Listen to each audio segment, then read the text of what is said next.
So Chiquita Tanapati to seal victory here. She just needs to get it on the target, which she does. Why not have an X to finish? And there is gold for Chiquita Tanapati, India. She's finished 10-9-10.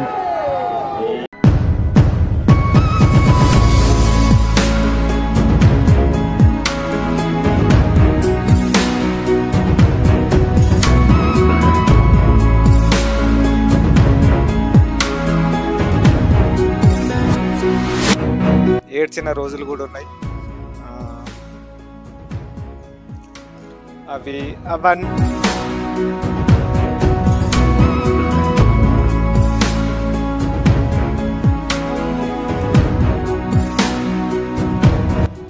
ఏదైనా కష్టపడి నిజాయితీగా చేయాలి, హానెస్ట్గా hard work చేయాలి. Hard work చేయకుంటే ఏది రాదు. నమస్తే, వెల్కమ్ టు విశ్వం టీవీ. నేను మీ అనిల్. మనం కొన్ని సినిమాలు చూస్తుంటాం. ఆ సినిమాలో ఒక వ్యక్తి ఆయన అనుకున్నటువంటి లక్ష్యం కోసం, ఆ గమ్యం కోసం చాలా శ్రమిస్తూ ఉంటాడు. దానిపైన కళలు కంటూ ఉంటాడు. కానీ ఆ కళ కలగానే మిగిలిపోతుంది. ఆ కళను తన కుమారుడు ద్వారా లేదా కుమార్తె ద్వారా సాకారం చేసుకుంటుంటారు. ఇవన్నీ మనం సినిమాలో చూస్తుంటాం. కానీ ఈ సినిమాలో జరిగినటువంటి ఈ ఘటనలు నిజ జీవితంలో జరుగుతాయా అంటే అవునని నిరూపించింది. ప్రస్తుతం మనం పెద్దపల్లి జిల్లా ఎలిగేడి మండలం సుల్తాన్పూర్ అనే గ్రామంలో ఉన్నాం. ఇదే గ్రామానికి చెందినటువంటి తానిపర్తి శ్రీనివాసరావు, అదేవిధంగా శ్రీలత దంపతుల కుమార్తె చికిత ప్రస్తుతం ప్రపంచవ్యాప్తంగా కూడా ఒక భారతదేశ జెండాని రెపరెపలాడిందని చెప్పుకోవచ్చు. ఆర్చరీ విభాగం వ్యక్తిగత విభాగంలో స్వర్ణం గోల్డ్ మెడల్ సాధించినటువంటి మొట్టమొదటి భారత మహిళగా రికార్డు కొట్టి ఈరోజు మన భారతదేశ జెండాను రెపరెపలాడించిందని చెప్పుకోవచ్చు. ప్రస్తుతం నేను సుల్తాన్పూర్ అనే గ్రామంలో ఉన్నాను. ప్రస్తుతం ఈ గ్రామంలో ఒక పండుగ వాతావరణం కనిపిస్తూ ఉంది. ఈ రోజే చికిత గోల్డ్ మెడల్ సాధించి తన స్వగ్రామం అయినటువంటి సుల్తాన్పూర్కి చేరుకుంది. మొన్న ఎయిర్పోర్ట్లో ఘనంగా స్వాగతం పలకడం జరిగింది. మన నాయకులు కావచ్చు, చాలా మంది క్రీడాకారులు. ఈరోజు గ్రామానికి వస్తున్నటువంటి ఈ సుల్తాన్పూర్లో అందరూ కూడా గ్రామస్తులు అందరూ కూడా ఆమెకు ఘన స్వాగతం పలికారు. ప్రస్తుతం మనం వారి ఇంటి వద్ద ఉన్నాము. అసలు ఆర్చరీ అనేది మన సైడ్ అంటే సౌత్ ఇండియాలో ఆర్చరీ అనేది చాలా దూరంగా ఉంటుంది. అలాంటిది ఒక ఆర్చరీ విభాగంలో గోల్డ్ మెడల్ కొట్టడం అంటే మామూలు విషయం కాదు. అసలు ఆర్చరీ రంగాన్ని ఎందుకు ఎంచుకుంది, తన తండ్రికి ఆర్చరీలో కొట్టాలని చెప్పేసి ఆయనకి ఎందుకు ఈ యొక్క ఆశయం సంకల్పించుకున్నాడు అనే విషయాన్ని కూడా ఒకసారి మాట్లాడదాం.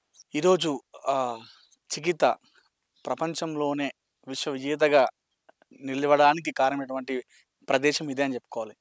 ఎందుకంటే తన తండ్రి తన ఏదైతే ఆశయం అనుకున్నాడో ఆ ఆశయాన్ని తన కూతురు ద్వారా సాకారం చేసుకున్నామని చెప్పేసి తన ఇంటి దగ్గర ఉన్నటువంటి ఈ గడ్డువామునే ఒక ప్రాక్టీస్ సెక్షన్ లాగా పెట్టుకోవడం జరిగింది. ఈ గడ్డువాముకు ఒక టార్గెట్ ఏర్పాటు చేసి ఇక్కడ నుండి తన లక్ష్యం అయితే ఏదవుతుందో ఆ ఆర్చరీ విభాగంలో తను ముందుకెళ్ళడానికి ఇక్కడ ఈ టార్గెట్ లాగా పెట్టుకొని ఇది ఏర్పాటు చేసుకోవడం జరిగింది. ఇక్కడ నుండే ఈ ప్రదేశం నుండే తను చిన్నప్పటి నుండి ప్రాక్టీస్ చేసుకొని ఈరోజు గోల్డ్ మెడల్ సాధించి మన భారతదేశ జెండాను ప్రపంచ దేశాల్లో కూడా రెపరెపలాడిస్తుంది చికిత. ఇప్పుడు ఎంతోమంది పిల్లలు ఇక్కడికి వచ్చి చికితలాగా ఇన్స్పిరేషన్ తీసుకొని వీడికి వచ్చి చాలామంది ప్రాక్టీస్ చేసుకుంటున్నారంట. ఒకసారి మనం చికిత ఈరోజే రావడం జరిగింది. ఒకసారి చికితతో మాట్లాడదాం, అదేవిధంగా తమ కుటుంబ సభ్యులతో కూడా మనం మాట్లాడే ప్రయత్నం చేద్దాం. ప్రస్తుతం మనం చికిత కుటుంబ సభ్యులు అందరూ ఉన్నారు. ఒకసారి వారితో మాట్లాడదాం. నమస్కారం. ముందుగా మీకు కంగ్రాట్స్, అదేవిధంగా సెల్యూట్. ఇండియా తరపున నేను మీకు సెల్యూట్ చేస్తున్నాను. అసలు ఎలా అనిపిస్తుంది ఫస్ట్ ప్రపంచ దేశాల్లోనే ఆర్చరీ విభాగంలో ఈరోజు మీరు గోల్డ్ మెడల్ సాధించడం ఒక భారత పౌరురాలుగా మీకు ఎలా అనిపిస్తుంది? నమస్తే, థ్యాంక్ యూ. నాకు చాలా సంతోషంగా ఉంది. ఇది ఫస్ట్ గోల్డ్ మెడల్ ఇండియాకి. ఇది న్యూస్ వచ్చినాకనే నాకు తెలుసు ఇది ఫస్ట్ గోల్డ్ మెడల్ అని. దీనికి ముందు కూడా నాకు తెలియదు. చాలా సంతోషంగా ఉంది. ఓకే, మరి ఎందుకు మీకు ఈ ఆర్చరీ నేర్చుకోవాలనే ఆలోచన మీకు ఎందుకు వచ్చింది అసలు ఫస్ట్? నాన్న చిన్నప్పటి నుంచి ఏదో ఒక స్పోర్ట్స్లో చేయాలని చెప్పేసి ఫోకస్డ్గా కాన్సన్ట్రేషన్గా చేసుకోవాలని చెప్పి ఇండివిజువల్గా గట్టిగా ఉండాలి. చాలా మంది కూడా అటు క్రికెట్ ఎంచుకుంటుంటారు, అమ్మాయిలు అనగానే వేరే వేరే ఎంచుకుంటారు. మన సౌత్ ఇండియాకి వచ్చేసరికి ఆర్చరీ అనేది చాలా దూరంగా ఉంటుంది, అంటే మన ఏరియాకి. అది దాన్ని ఎంచుకోవాల్సిన అవసరం ఎందుకు వచ్చింది మీకు ఆర్చరీని? ఏన్షియంట్ గేమ్ ఒకటి, ఫోకస్డ్గా ఉండాలి, మన పని మనం చేసుకోవాలి, డిస్టర్బ్ అవ్వకుండా ఉండడానికి, దానికోసం. మైండ్ గేమ్ లాగా. ఎప్పటి నుండి మీరు స్టార్ట్ చేయడం జరిగింది? ఏ ఏజ్ నుండి మీరు ప్రాక్టీస్ చేయడం జరుగుతుంది? నేను నా 8th క్లాస్ నుంచి ప్రాక్టీస్ చేస్తున్నాను. సో 8th క్లాస్ నుండి మీకు జిల్లా స్థాయిలో, రాష్ట్ర స్థాయిలో అవకాశం రావడానికి ఎంత సమయం పట్టింది మీకు? ఇప్పుడు నేను మెడల్ 7 ఇయర్స్ అవుతుంది ప్రాక్టీస్ చేసుకుంటూ. ఓకే. రోజు ప్రాక్టీస్ చేసుకుంటూ హ్మ్. టోర్నమెంట్స్ ఆడదాం. సో అంటే మీకు ఒకవైపు చదువు, మరోవైపు స్పోర్ట్స్. ఎప్పుడన్నా ఇబ్బంది కలిగిందా? అబ్బా! ఒకసారి చదవలేకపోతున్నాను, ఒకసారి ఇది అంటే ఎప్పుడన్నా ఇబ్బంది అనేది కలిగిందా? లేదా ఇబ్బంది కలిగినా మంచిదే, నేను వెళ్ళాలి, రాణించాలని చెప్పేసి అనుకున్నారా? నేను నా 10th ఇంటర్ ఎగ్జామ్ అప్పుడు, 12th ఎగ్జామ్ అప్పుడు తెలుగు ఎగ్జామ్ ఉంటే తెలుగు ఎగ్జామ్ మిస్ అయింది. ఓకే. రాయలేదు. ఎందుకంటే అప్పుడు సీనియర్ నేషనల్ ఉంది. నేషనల్ గేమ్స్‌కి క్వాలిఫై అవ్వడానికి 2023లా.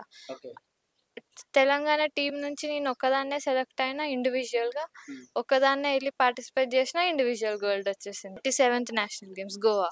ఓకే. హ్మ్. ఇప్పుడు మీరు గోల్డ్ మెడల్ సాధించడం జరిగింది కదా! సో, అంటే ఇంత స్థాయికి రావడానికి మీకు కుటుంబ సభ్యులు, మీ గ్రామస్తులతో పాటుగా గవర్నమెంట్ నుండి ఏదన్నా మీకు సహాయం దొరికిందా? ఏమన్నా సపోర్ట్ చేయడం జరిగిందా గతంలో? నాకు నా పేరెంట్స్ సపోర్ట్ చాలా దొరికింది. ఎంకరేజ్‌మెంట్. ఇంకా మా డిస్ట్రిక్ట్ కలెక్టర్స్, హ్మ్. ఐవా టీమ్, హ్మ్.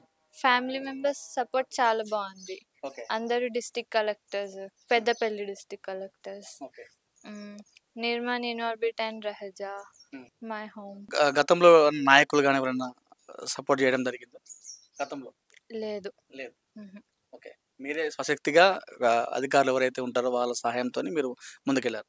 అవును. నాకు చాలా మంది ఈచ్ అండ్ ఎవ్రీ స్టెప్‌లో హెల్ప్ చేశారు, సపోర్ట్ చేశారు. వాళ్ళ ద్వారా నేను ఇప్పుడు ఈ మెడల్ కొట్టగలిగాను. ఓకే. సో, మీరు జిల్లా స్థాయి, రాష్ట్ర స్థాయిలో ఆడినప్పుడు వేరే ఉంటది. సో, ఏదైతే ప్రపంచ స్థాయిలో ఆడినప్పుడు ఆ టెన్షన్ అనేది బాగా ఉంటది. ఎక్కువ స్థాయిలో టెన్షన్ ఉంటది. అప్పుడు మీరు ఆడుతున్నప్పుడు మీరు ఏమనుకున్నారు? ఏదైతే ఫైనల్ మ్యాచ్ ఉందో ఆడుతున్నప్పుడు కొట్టాలని సంకల్పించుకున్నారా? అసలు ఆ టైంలో మీ మైండ్ ఎలా ఆలోచించిందప్పుడు? నేనప్పుడు నా షూటింగ్ మీద ఫోకస్ చేసి, నా ప్రాసెస్ మీద ఫోకస్ చేసి, నా మీద నేనే ఫోకస్ చేసిన. ఓకే. పక్కోళ్ళ గురించి ఇంకా నా మైండ్‌లో ఏమొస్తుందో అని ఏం ఆలోచించలేదు. అప్పుడు చాలా గాలుంది. సో, హ్మ్. మంచిగా చేయగలిగాను. మీరు గెలిచిన తర్వాత ఆ సెకండ్ ఎప్పుడైతే గెలిచిన ఉంటదో ఆ క్షణంలో మీకేమనిపించింది? గెలిచిన వెంటనే ఏ విధంగా మీకు హ్యాపీ ఫీల్ అయ్యారు? నాకైతే ఎమోషనల్. నార్మల్‌గానే అనిపిచ్చింది. మెడల్ గెలిచినా అని గూడా అనిపియలేదు. ఓకే. గోల్డ్ మెడల్ తీసుకొచ్చినా అది ఫస్ట్‌ది అని గూడా ఏం అనిపియలేదు. నార్మల్‌గానే ఉంది. ఓకే. ఇంకా చేయాలి. నేను పెద్ద టోర్నమెంట్స్‌కి ప్రిపేర్ అవుతున్నా. Okay. Asian games and Olympics. ఒలింపిక్స్‌లో చూడొచ్చా మళ్ళీ గోల్డ్ మెడల్ మీ దగ్గర నుండి? ఖచ్చితంగా. ది యంగెస్ట్ ప్లేయర్‌గా హ్మ్. ఇండియాకి ఫస్ట్ ఆర్చరీ మెడల్ తీసుకురావాలని అనుకుంటున్నా. ఓకే. సో, ఇప్పుడు గెలిచిన తర్వాత ఎవరైనా నాయకులు మీతోని మాట్లాడడం జరిగిందా? చాలామందయితే సోషల్ మీడియాలో మంత్రులు, కేంద్ర మంత్రులు గూడా వ్యక్తం చేస్తున్నారు. మా తెలుగు బిడ్డ, మా తెలంగాణ బిడ్డ అని చెప్తున్నారు. మీకు ఎవరైనా డైరెక్ట్‌గా కాల్ చేయడం గాని, కలవడం జరిగిందా? నేను నిన్న ఎయిర్‌పోర్ట్‌కొచ్చేసరికి నాకు స్పోర్ట్స్ మినిస్టర్ హ్మ్. శ్రీహరి గారు, బక్రీ శ్రీ గారు. హ్మ్. చైర్మన్ శివసేన రెడ్డి గారు, విజయ రమణారావు గారు, బల్మూరి వెంకటన్న గారు వీళ్ళందరూ నాకు మంచి వెల్కమ్ చెప్పారు. హ్మ్. ఆహ్, చాలా good. చాలా మంచిగా నాకు వెల్కమ్ చెప్పారు. ఇప్పుడు మా విలేజ్‌లో స్కూల్ వాళ్ళు గానీ, విలేజ్‌లో ప్రజలందరూ గానీ, బండారి దత్తాత్రేయ గారు గూడా కాల్‌లో మాట్లాడారు. చాలామంది హ్మ్. మెసేజెస్, కాల్స్ చేస్తున్నారు. మంచి విషెస్ చెప్తున్నారు. ఓకే. అంటే మామూలుగా మనకు చాలామంది పిల్లలు గావచ్చు, స్పోర్ట్స్ అనగానే క్రికెట్ వైపు వెళ్తూ ఉంటారు. లేదంటే కబడ్డీ ఆ సైడ్ వెళ్తూ ఉంటారు. పేరెంట్స్ కూడా అదే ఎక్కువ చూపిస్తా ఉంటారు. సో, మీలాగా ఆర్చరీ వెళ్ళే అనుకునే వాళ్ళకు ఆ పేరెంట్స్ గావచ్చు, పిల్లలు గావచ్చు మీరు ఏం చెప్తారు సజెషన్? క్రికెట్ అంటే క్రేజ్ ఉన్న గేమ్. హ్మ్. ఎక్కువ మందికి తెలుసు. ఇది ఆర్చరీ అనేది ఎక్కువ మందికి తెలీదు. ఇది ఏన్షియంట్ గేమ్. హ్మ్. Mind game. హ్మ్. ఫోకస్డ్‌గా. సో, ఇండివిడ్యువల్‌గా అన్నీ మంచిగా చేయాలనంటే ఇండివిడ్యువల్ స్పోర్ట్‌లో జాయిన్ అవ్వచ్చు. హ్మ్. ఇంకా ముందుగా మంచిగా అన్నీ నేర్చుకోవచ్చు. హ్మ్. ఓకే. హ్మ్. సో, ఇదే చెప్తారు మీరైతే ఫైనల్‌గా వాళ్ళకి. అవును. నేర్చుకునే వాళ్ళకి కావచ్చు. హ్మ్. వాళ్ళకి. ఏదైనా కష్టపడి నిజాయితీగా చేయాలి. ఓకే. హానెస్ట్‌గా హార్డ్ వర్క్ చేయాలి. హార్డ్ వర్క్ చేయకుంటే ఏది రాదు. మీరు ఇంత ఒక గోల్డ్ మెడల్ సాధించి గూడా ఇంకా సింపుల్‌గా కనిపిస్తున్నారు. అంత సింపుల్‌గా అంటే ఒక మామూలుగా ఒక రాష్ట్ర స్థాయిలోనే, ఒక జిల్లా స్థాయిలోనే మనం ఏదైనా టోర్నమెంట్‌లో కప్ గెలిస్తేనే అంత ఒక ఒక షో అప్ ఇచ్చుకుంటూ ఉంటారు. కానీ మీరు ఒక దేశానికి సంబంధించినటువంటి తొలి మహిళగా మీరు ఒక గోల్డ్ మెడల్ సాధించిన తొలి మహిళగా ఇండియా తరపున. అయినా గూడా ఇంత సింపుల్‌గా ఉన్నారు. నాలాగా నేనే ఉన్నాను. నేను దేనికి చేంజ్ అవ్వలేదు. ఓకే. నన్ను నేను ఇంప్రూవ్ చేసుకుంటా నాలా నేనే ఉంటాను. మరి అలా తండ్రి చికిత గారి తండ్రి ఉన్నారు శ్రీనివాసరావు గారు. సో వారితో మాట్లాడదాం. సో చెప్పండి, ఏదైతే మీరు అనుకున్నారో ఒక కళ అనుకున్నారు, ఆ కళను మీ ద్వారా మీరు నెరవేర్చుకోలేదు, నా కూతురు ద్వారా నా కొడుకు ద్వారా నేర్పించుకుందని చెప్పేసి సహకారం చేసుకున్నారు. సో ఇట్లాంటివి ఎక్కువ మనం సినిమాలో చూస్తుంటాం. సినిమాలో అయితే ఇట్లా జరుగుతూ ఉంటాయి, నిజ జీవితంలో ఇట్లా జరగవు. కానీ అది మీరు చేసి చూపించడం జరిగింది. ఎందుకు మీకు ఆర్చరీలో చేయాలనే ఆలోచన ఎందుకు వచ్చింది? మీ కూతురికి ఎందుకు నేర్పించారు అసలు? నమస్తే, నా పేరు శ్రీనివాసరావు, మా సుల్తాన్పూర్ ఎలిగల్ మండల్, పెద్దపల్లి డిస్టిక్, ఉమ్మడి కరీంనగర్. అయితే ఆర్చరీ నేర్పించాలంటే ఇప్పుడు టీం అయితే చాలా మంది ఉంటారు, ఇండివిజువల్ అయితే సింగిల్ ఉంటారు. ఇందులో చీటింగ్ ఉండదు. ఎవరైనా కానీ చీటింగ్ చేయడానికి వేరే టీం అంటే వాళ్ళందరూ స్పోర్ట్స్లో పొలిటికల్స్ చాలా ఉంటాయి. నిజాయితీగా ఇదైతే ఫేస్ టు ఫేస్ కనిపిస్తుంది. ఇందులో అసలు చీటింగ్ చేయడానికి ఆస్కారం లేదు. అందుకొరకే ఇది బెస్ట్ అని చెప్పేసి ఎంచుకున్నాం.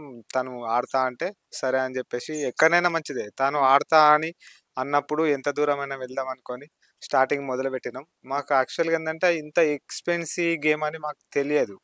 పోయిన కొద్ది మేము ఇంతగానం తర్వాత గిన్ని టోర్నమెంట్స్ ఉంటాయని కూడా తెలియదు. మేము ఏం ఎక్స్పెక్ట్ చేయలేదు. మామూలుగా అయితే దీని స్టార్టింగ్ ఫస్ట్ ఏదైతే ఉన్నదో దాని కొరకే మేము వెళ్ళగలిగినాం. ఫస్ట్ నేషనల్ అన్నాం, ఆ తర్వాత నేషనల్ అయిపోయాక ఇప్పుడు సీనియర్ నేషనల్ అన్నాం. ఒకటి స్టెప్ బై స్టెప్ వేసుకుంటూ ఎంత కష్టమైనా మంచిదే. చాలా రోజులు ఉపవాసాలు కూడా ఉన్నాం, చాలా రోజులు ఏడ్చిన రోజులు కూడా ఉన్నాయి.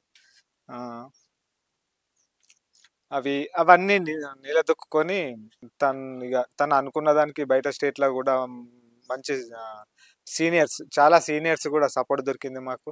ఆ సపోర్ట్తోనే మేము ఇప్పుడు వెళ్ళగలిగినాం. వాళ్ళ సపోర్ట్తోనే, తన ఎక్స్పీరియన్స్ వాళ్ళు ఉన్నంత సీనియర్తోనే ఆడుతుంది ఇవాళ. ఎందుకంటే తనది ఒకటి గొప్ప విషయం అని చెప్పుకోవాలి. తను ఇన్స్పిరేషన్గా తీసుకొని వాళ్ళతోనే ఈరోజు గేమ్ ఆడుతుంది. ఇప్పుడు అభిషేక్ వర్మ కానీ, జ్యోతి సురేఖ కానీ వాళ్ళతోని టీంలో ఆడుతుంది ఇండియన్ ఆర్చరీ దాంట్లో. ఇప్పుడు ఇండియన్ ఆర్చరీ లీగులో కూడా తాను ఆడుతుంది. దానికి చాలా సంతోషంగా ఉంది. మామూలుగా ఆర్చరీ అనేది మన సైడ్ తక్కువ ఉంటుంది సార్, గేమ్ అనేది. అంటే మనం పెరిగిన వాతావరణం ఎట్లా ఉంటుందంటే కరీంనగర్ ఉమ్మడి జిల్లా కావచ్చు, మనం చదువు తప్పితే మిగతా ఏం నేర్పించినా కూడా చుట్టుపక్కల వాళ్ళు కావచ్చు, ఊరు వాళ్ళు ఏం నేర్పిస్తున్నావు చదవక అట్లా అన్న రోజులు ఉన్నాయా మీరు? అట్లా అన్నప్పుడు మీరు ఏమనుకున్నారు? బాధపడ్డారా? లేదు అన్న మంచిదే, నా బిడ్డని ఇట్లా చేయించని చెప్పేసి అనుకున్నారా? చాలా మంది అన్నారు, ఈయనకేడ పని లేదు, ఈడు ఎందుకు తీసుకుపోతాండు, ఉత్తగా పిల్లగాండ్లను టైం వేస్ట్ చేస్తాండు, ఇది ఎందుకు. చాలా ఏంటంటే ఇది ఎక్స్పెన్సివ్, చాలా కాస్ట్లీ గేమ్ కాబట్టి అమౌంట్ కూడా సరిపోదు. నా పరిస్థితిలో అసలు ఆర్చరీ అనేది అసలు ఆర్ఎస్ విలువ కూడా నేను కట్టలేని పరిస్థితి. దానికి ఏదో విధంగా నిలదొక్కుని నేను వాళ్ళు ఎవరేమనుకున్నా మంచిదే అని చెప్పేసి, మనం చేసుకునేది మనం చేసుకోవాలి అని చెప్పేసి నేర్పించడం జరిగింది. నేర్పించినందుకు ఆమె మెడల్స్ కూడా సాధించడం జరిగింది. ఇంకొకటి మాకు సపోర్ట్ చేసిండ్రు చాలామంది. అప్పుడు చిన్నప్పుడు చిన్న స్థాయి నుంచి పెద్దపల్లి డిస్టిక్ నుంచి స్టార్టింగ్ కలెక్టర్ జేసీ ప్రభాకర్ రెడ్డి గారు కానీ, దేవసేన మేడం గారు కానీ, సంగీత సత్యనారాయణ గారు కానీ, ఇప్పుడున్న కోయా శ్రీహర్ష గారు కూడా చాలా సపోర్ట్ చేసిండ్రు. అట్నే ఇన్నార్ బిట్మాల్, రెహజా, నిర్మాన్, ఆల్ ఇండియా ఐవా వీళ్ళందరూ కూడా చాలా సపోర్ట్ చేసిండ్రు. సపోర్ట్ చేసి తాను ఈ ఎక్విప్మెంట్కు సంబంధించిన వరకు అయితే సపోర్ట్ చేసిండ్రు. కానీ ఇప్పుడు ఏంటంటే తను బయట కంట్రీస్కి పోవాలి, ఇండోర్స్ కానీ అవన్నీ ఆడాలంటే ఆర్గనైజింగ్ ఇండోర్ ఇవన్నీ ఆడాలి కాబట్టి చాలా ఖర్చు అవుతుంది. అవన్నీ నా నుంచెలి కాదు. అందుకొరకే ఇంకా చూస్తున్నాం. నిన్న మినిస్టర్స్ను ఇది ఎయిర్పోర్ట్కు రిసీవింగ్కు వచ్చిండ్రు. శ్రీహర్ష గారు కానీ, శివసేన రెడ్డి గారు కానీ, ఎమ్మెల్సీ వెంకటన్న గారు కానీ, మా ఎమ్మెల్యే విజయన్న గారు కానీ వీళ్ళందరూ వచ్చిండ్రు. చాలా ఒక ఏంటంటే హోమ్ మినిస్టర్ కాన్వాయ్ తిరక చాలా దూరం వాళ్ళందరూ వచ్చిండ్రు, చాలా సపోర్ట్ చేసిండ్రు. దానికి చాలా హ్యాపీ. ఎందుకంటే ఇదివరకు కూడా ఎవరు కూడా స్పోర్ట్స్ మినిస్టర్ వచ్చి ఎయిర్పోర్ట్కి వచ్చి ఎంత పెద్ద ప్లేయర్ అయినా కానీ ఎయిర్పోర్ట్కి వచ్చి రిసీవ్ చేసుకోవడం జరగలేదు. అది రిసీవ్ చేసుకున్నందుకు చాలా థ్యాంక్స్. అయితే సీఎం అపాయింట్మెంట్ దొరకలేదు, ఎందుకంటే ఫ్లడ్స్ వచ్చినాయి కాబట్టి తాను బిజీగా ఉన్నారు. అందుకొరకే మేము ఒకరోజు వెయిట్ చేసినాం. అందుకొరకే మళ్ళీ రేపు టైం ఇస్తా అని చెప్పేసి అన్నారు. దాని కొరకే ట్రై చేస్తున్నాం. ఆమె ఇప్పుడు నెక్స్ట్ ఇంపార్టెంట్ ట్రయల్స్ ఉన్నాయి, దాని కొరకు ఆమె వెళ్తా అని చెప్పేసి అంటున్నది. Sports authority of India sports authority of Telangana, sports archery association of India, archery association of Telangana వాళ్ళందరికీ సపోర్ట్ చేసినందుకు thanks. And media and electronics వాళ్ళందరికీ థ్యాంక్స్. మా కొరకు చాలామంది ఇప్పుడు 3-4 డేస్ నుంచి మేము ఎక్కడికి పోయినా కానీ వచ్చి మాతో మాట్లాడి ఈ లైవ్లో ఏర్పాటు చేస్తున్న చాలా థ్యాంక్స్. వీళ్ళందరికీ కృతజ్ఞతలు. ఈరోజు విలేజ్లో కూడా గ్రామ ప్రజలు కూడా చాలామంది వచ్చిండ్రు. స్కూల్ పిల్లలు కానీ ఊళ్ళో గ్రామస్తులు కానీ చాలా ర్యాలీ తీసి చాలా సపోర్ట్ చేసిండ్రు. చాలా సంతోషంగా ఉంది. ఫస్ట్ ఇండియన్ ఉమెన్గా మెడల్ సాధించింది కాబట్టి మాకు కూడా తల్లిదండ్రులు అయినందుకు మాకు కూడా పేరు నిలబెట్టింది. దానికి థ్యాంక్స్. ఎందుకంటే ఇప్పుడు నెక్స్ట్ అందరి సపోర్ట్ కావాలి విలేజ్లో కానీ బయట నుంచి కూడా కానీ. ఎందుకంటే తాము ఆడే next Asian games and Olympic 28లో ఒలింపిక్ దానికి ప్రాక్టీస్ చేయాలి. దానికి ట్రైనింగ్ కూడా బయటకు పోవాలి. దానికి కూడా ఎక్స్పెన్సివ్ చాలా అవసరం. అందుకొరకే సపోర్ట్ కావాలి అని చెప్పేసి మేము ఆశిస్తున్నాం. చికిత వాళ్ళ నానమ్మ ఉన్నారు, మాట్లాడదాం. అమ్మ చెప్పండి, చిన్నప్పుడు ఎట్లుండేది మీ మన? మంచిగా ఉండేది. గెలిచి మంచిగా ఆడింది. స్కూల్ వచ్చినాక కూడా మంచిగా ఆడుకున్నది. అప్పుడు మా కాపీ గెలిచినందుకు. చిన్నప్పుడు ఎట్లుండేది? పట్టుదల పట్టుదల ఉండే. ఎప్పుడు అదే బాధ్యతగా ఉండు. మంచిగా ఆడుకును అనుకున్నావు.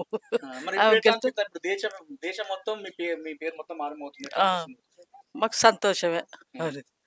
మీరు చెప్పండి, మీ రిలేషన్ కావచ్చు లేదంటే మీ గ్రామ చెందిన ఒక మహిళ 21 సంవత్సరాలు ఉన్నటువంటి అమ్మాయి గోల్డ్ మెడల్ సాధించడం ఎట్లా అనిపిస్తుంది మీకు? చాలా సంతోషంగా ఉంది. ఊరికే పేరు తెచ్చింది, తానిపర్తి వంశానికే పేరు తెచ్చింది. చాలా మంచిగా అనిపిస్తుంది అండి. అంటే గ్రామనే కాదు, దేశానికే పేరు వచ్చింది. ఇప్పుడు సుల్తాన్పూర్ అన్నది ఒక కాడ మార్మరోగుతుంది. ఎలిగేడ్ మండల్ సుల్తాన్పూర్ అంటే ఇది వరకే మా ఊరికి పేరు వచ్చింది సర్పంచ్ ద్వారా గాని, ఇప్పుడు చికిట ద్వారా పేరు వచ్చింది.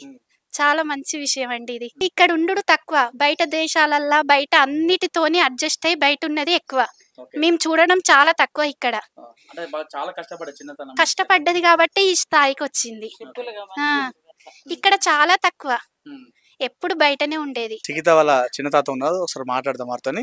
చెప్పండి, ఈ రోజు మీ తానిపర్తి అన్న పేరు మారుమవుతుంది దేశవ్యాప్తంగా కూడా, ఎట్లా అనిపిస్తుంది? మాకు కూడా సంతోషమే అనిపిస్తుంది. మాకు ఇట్లా ఆడినందుకు అప్పుడు కష్టమే అనిపించింది ఎట్లా ఆడుతుందో, కానీ ఇప్పుడు ఆడినందుకైతే గర్వకారణం. ఇప్పుడు మాకు అన్ని దేశాలల్లో మంచిగా వచ్చిందంటే మాకు సంతోషంగానే ఉంది. చిన్నప్పుడు ఇప్పుడైతే చూస్తే చాలా సైలెంట్ గా అనిపిస్తుంది. చిన్నప్పుడు అల్లరి చేసేదా? బాగానే చేయలే. ఎప్పుడైనా తను అల్లరి చేసి ఎప్పుడైనా సైలెంట్ గానే ఉంటుంది. తెలివి ఉన్నా కానీ లేనట్టుగానే ఉంటుంది అన్నట్టు. దాని అవసరం అంతా మాట్లాడుతుంది. ఇప్పుడు ఎక్కడ స్టేజ్ మీద కూడా గంతే, ఎంత మాట్లాడన్నా గంతే మాట్లాడుతుంది. అట్లా అంటే చిన్నప్పటి నుండే దాన్ని తెలుసుకుంది, ఎక్కడ ఎట్లా ఉండాలి, ఎవరితో ఎట్లా ప్రవర్తించాలి ఉండేది. కానీ ఎవరిని ధిక్కరించినట్టు అనకపోయేది. తన మనసులో తను తెలుసుకొని తన తెలివితోటే అదైంది. మొత్తానికి ఒక నిరుపేద కుటుంబంలో పుట్టినటువంటి చికిత ఈరోజు ప్రపంచంలోనే దేశానికి మొట్టమొదటి ఆర్చరీ విభాగంలో గోల్డ్ మెడల్ సాధించడం అనేది ఒక రికార్డ్. ఇది అంటే తను పడ్డ కష్టం, తన తండ్రి పడ్డ కష్టం ఏదైతే ఇందాక తండ్రి చెప్పినట్టు ఆర్చరీకి అది తీసుకోవడానికి కూడా స్తోమత లేని సిచ్యువేషన్ నుండి ఈరోజు ప్రపంచ దేశాలన్నీ కూడా మాట్లాడుకునే స్థాయికి వీళ్ళు ఎదిగారంటే ఎంత కష్టపడ్డారు, ఎన్ని నిద్రలేని రాత్రులు గడిపారంట. ఒక్కొక్కసారి తినకుండా కూడా వాళ్ళు అంత కష్టపడ్డారంట. చికితలాగా ఎంతో మంది యువకులు కావచ్చు, చాలా మంది అటు మహిళలు కావచ్చు చికితను ఆదర్శంగా తీసుకొని మీరు కూడా మీరు అనుకున్న రంగాల్లో ఏదైతే రంగాలు కూడా ఆ రంగాల్లో మీరు ముందు స్థాయికి వచ్చి రావాలని చెప్పేసి మనస్ఫూర్తిగా కోరుకుంటూ, ఒలింపిక్స్లో కూడా చికిత మన భారతదేశ జెండాని మరొకసారి రెపరెపలాడించాలని చెప్పేసి విశ్వం టీవీ తరపున కోరుకుంటాం.